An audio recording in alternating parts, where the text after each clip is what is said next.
the maker of the most fabulous eggplant parmesan I have ever had in my life. And so I'd like to ask him, Paul, what is your story of eggplant parmesan? Well, Lisa, I grew up in an Italian home where we ate eggplant all the time, particularly during the summer. And I always loved how my grandmother made it, my aunts made it, my mother made it, but they all made it differently. And so it was always kind of a question of which one you liked. And I always found it, when I got older and started cooking, to be a really puzzling concept that Parmesan could be different. And what I discovered when I sat down to make it is none of them use Parmesan cheese, and none of them can agree on whether you should peel the eggplant or not peel the eggplant. So, to make a long story short, in this tradition of Italian women who rave about their eggplant, a dear friend of mine's mother allegedly made the best eggplant parmesan. So I insisted on getting the recipe for her, and that's the recipe that you're eating. And I was absolutely delighted to learn that she did three things.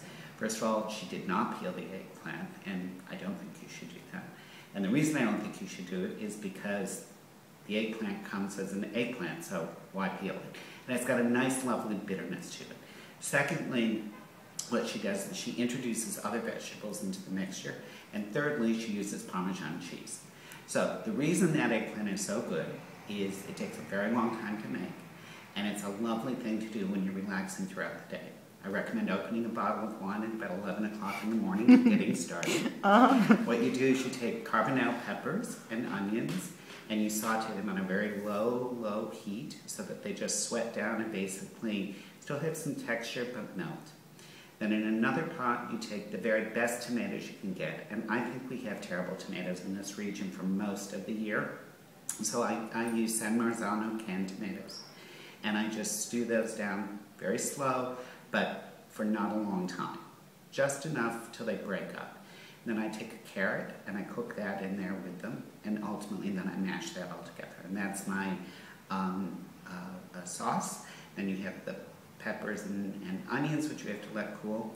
And what you do is you slice the eggplant, put it in water with salt, leave it there for an hour, rinse it all off, and take some of the bitterness out, but not all of it.